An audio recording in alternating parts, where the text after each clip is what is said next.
r/AskReddit, what video game do you consider a masterpiece? Portal 2. Age of Empires 2. Original Halo. Felt like you were in a movie. Roller Coaster Tycoon 2. Zelda Ocarina of Time. Original BioShock. Half-Life, 1998. Star Wars, Knights of the Old Republic 1 and 2. Fallout, New Vegas. Red Dead Redemption 2. Metal Gear Solid. Chrono Trigger. Stardew Valley. Super Mario World is peak Mario, only one that comes close is Mario 64. Ocarina of Time and Majora's Mask. The in-depth gameplay combined with the incredible music makes them especially great. Minecraft. It's by no means a perfect game, but it's incredible. Your imagination is, quite literally, the limit. Add in some mods and custom servers, and baby, you'll be playing for years. Edit. I want to use this to bring more attention to the controversy Minecraft has right now. Basically, they're implementing a chat report feature that detects if you've been naughty. If they detect you are, they'll ban you from all online Minecraft service. This isn't limited to public servers, most which aren't owned by Mojang. So private servers are affected too. It's not a good system too, since it can't detect sarcasm/jokes. So if you type a no-no word such as slave, oh boy, you're gone. Heck, you can't even say certain words that aren't even bad. Some are even in the game. Yet Mojang is so adamant to push this release into the next 1.9 patch. You don't see this talked about much on the Minecraft subreddit because the mods there don't allow any posts of it. They didn't even allow any posts, but one, about Technoblades passing away. So a ton of heartfelt ones got removed too. They down on it rudely then locked the ability to reply to their decision. It's sad. Grand Theft Auto, San Andreas, still as playable today as when it was originally released. Subnautica. An absolute masterclass in so many things. The way the story is presented to you, so that you are in it rather than merely witnessing it around you. Masterful. The way its world is designed. Masterful. The way that music is leveraged along with the environments to instill terror in the player. Masterful. StarCraft. The Legend of Zelda, A Link to the Past. The Witcher 3, Wild Hunt. Super Metroid. Despite releasing in 1994, it still holds up amazingly well in almost all areas. Beautiful 16-bit graphics, atmospheric soundtrack, mostly, intuitive level design, and a great story that doesn't rely on lengthy exposition. Only the controls are a bit unconventional and take some getting used to. But once you've gotten the hang of them, moving around feels great. Especially mastering wall jumping is very rewarding as it allows you to get certain items early. If you're a casual player, that's all you need to care about. But if you're a dedicated fan, there's also a veritable mountain of tricks, exploits and glitches to discover. This really works in the game's favor by adding way more options for traversing the world. It allows for fun things like getting even more items early, or beating the game in 40 minutes, or even crazy challenge runs like killing the 4 main bosses in reverse order. And that's not even getting into the wonderful world of randomizers and ROM hacks, which allow for entirely new ways of playing by shuffling items or rebuilding the game from the ground up. If you like platformers and have somehow not played Super Metroid, absolutely consider doing so. Edit, /u/heavyweather77 replied here, saying he transcribed and arranged the entire game's soundtrack, so he and his band could give a live performance as a friend speedruns the game. The dedication to doing cool things like that are why I love this community. Edit 2, if you want to see the pinnacle of technical skill in Super Metroid, Check out the Super Metroid Impossible and Kaizo playthroughs by Oats and Goats at AGDQ. A few people have recommended I add this, and I'm a fan myself, so here you go. Hades. It really captures the best of the genre while also having a compelling story that keeps you coming back for more. I won't be surprised if it's later considered to be one of the best games of the decade. Heroes of Might and Magic 3. Shadow of the Colossus. The Mass Effect Trilogy. Worms 2, the original. Counter-Strike 1. 6, it's 2004 and you stayed home from school. Hollow Knight. Outer Wilds. Secret of Monkey Island. Everything about that game was a huge upgrade in comparison to Sierra's adventure games. And that humor is exactly my cup of tea. Doom, the classic one. Diablo 2. Last of Us. Fallout New Vegas is still my favorite game ever. The Civilization series taught me more about science, history, wonders of the world, and strategy than any textbook. Also not to fuck with Gandhi. Star Wars, Knights of the Old Republic, KOTOR. Prince of Persia, Sands of Time. Super Mario 64. Disco Elysium. I have never experienced a game like this in my life. Metal Gear Solid 3, Snake Eater. Zelda Breath of the Wild. Reinvented the series mechanics pretty substantially, massive open world, beautiful graphics. Can't get enough of it. God of War, 2018. Final Fantasy VI. They squeezed the shit out of the SNES platform, every last drop. The story was phenomenal, gameplay, originality, characters, everything was awesome.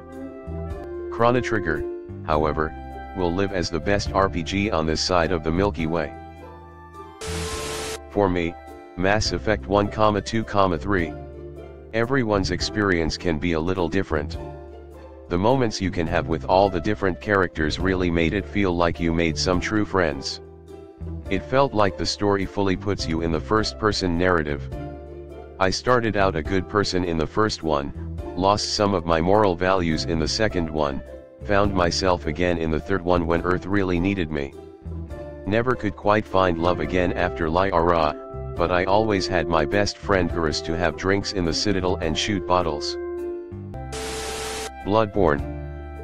Super Mario Bros. 3. Red Dead Redemption. Terraria. Civ 5 is awesome.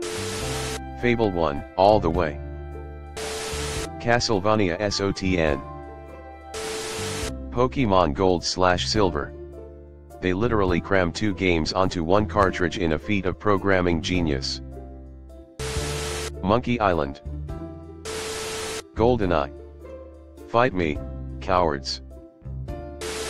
Skyrim v The Elder Scrolls. Spyro the Dragon.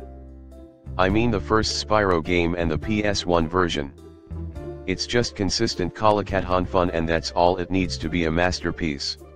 You can mess around with the all levels cheat code and do a fun of bingo speed runs and other types of odd speed runs. That raises it even higher for me.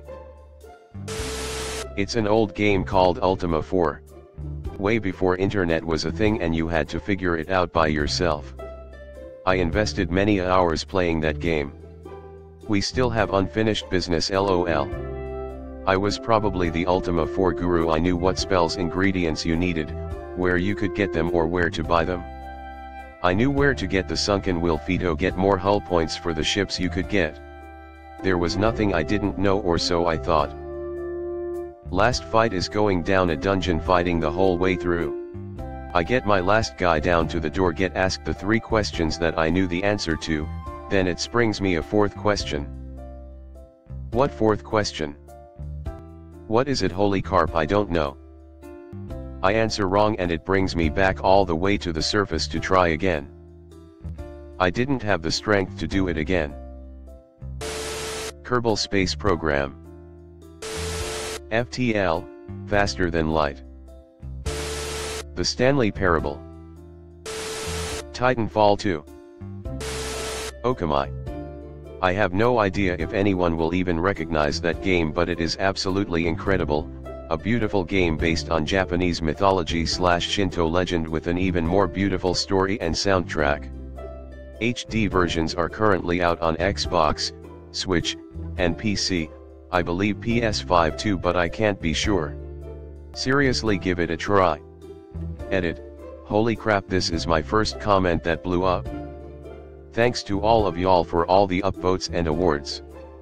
The comment thread has been super fun reminiscing. Smiley face. Borderlands 2. I have thousands of hours on that game and I'm still playing. Ori and the Blind Forest. Nier Automata. Wii Sports. Assassin's Creed 4, Black Flag. And it's one of not so many games that made me cry at the ending. Minecraft will always be the perfect game in my eyes. The amount of memories in that game make up about 50% of my most nostalgic moments from my childhood. Whenever I hear C418 music from the early years, it instantly changes my emotions. Undertale. Homeworld. The original literally pushed the boundaries into the first real 3D freedom RTS gameplay. Civilization. Celeste. I've never been so unexpectedly moved by a game before. SSX Tricky. Street Fighter 2. Ghost of Tsushima. Katamari Damacy. Divinity Original Sins 2. The OG Final Fantasy VII. There's a reason it's so highly regarded even after all these years. If you haven't played it by now and don't mind old-style RPGs, there's no excuse to not give it a look. Jet Set Radio Future. One of the most important things in video games to me is movement, a character's top speed, acceleration, turn rates, deceleration, braking, dashes, rolls, speed UPS, mistake compensation. Very few games have great movement, most have good enough to play and have fun with, and movement control differs in archetype based on the style of game. So a Pokemon type game won't need to have good movement because that game isn't about controlling your character, just menus, so it doesn't control well. On the flip side, a Mario game has to have good movement options even between styles within a Mario game. A 64/Sunshine/Odyssey will have the most free controls because it's fully open, while a Galaxy, being more linear, has to be more stiff and less fluid so you don't go flinging yourself across 10 little planets with varying levels of gravity. Jet Set Radio Future controls perfectly, fast acceleration in a game about flowing your movement to collect pickups and score style points, both with open style movement and linear travel, keeping you on track, letting you chain together multiple segments of a stage into one sick play. No other video game does this, not the original Jet Set Radio with its stiff turn rates and stop and spray QTE, not any Tony Hawks with their even stiffer turn rates and focus on realism.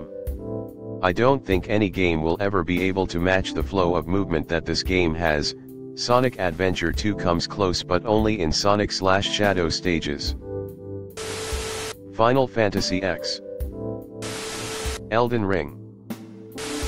Bloodborne, the fast-paced combat, art style, atmosphere, trick weapons, boss fights, level design, etc. What an experience. Nothing can compare. Donkey Kong Country. Earthbound, SNES, from 1995. It's not perfect, nor is it for everyone, but no other game ever stood out to me like this one did. I was never a fan of RPGs, despite playing several critically acclaimed ones, but this game completely took me by surprise. Never had I ever played anything so utterly charming. I loved it so much that I actually gained a new respect for RPGs, and ended up loving a bunch of the games I initially didn't like at first. Its sequel, Mother 3, The Weird Name Disparity is a long story. Is arguably even better, but Earthbound will always hold a place in my heart for how much of an impact it managed to have on me. I wish I could go back and play Horizon Zero Dawn for the first time again. I really enjoyed the story. Resident Evil 4. Xenoblade Chronicles 1, The Diversion gave some nice calls, but damn, that game is an exploration love letter, and it had some banging music. NPCs that walked around town, people talking during battle, it felt alive, almost like an MMO with friends. Uncharted 4. Might be controversial but loved the end of the series and all the pirate lore. All around two-tier game and story. World of Warcraft, Wrath of the Lich King. I doubt there will ever be a bigger, better, or more socially relevant MMO than WoW. It had everything and is the strongest nostalgia I feel. What I would give to experience Ulduar for the first time with my guild again. Thanks for watching. Leave a like if you have enjoyed this video and subscribe to never miss an upload.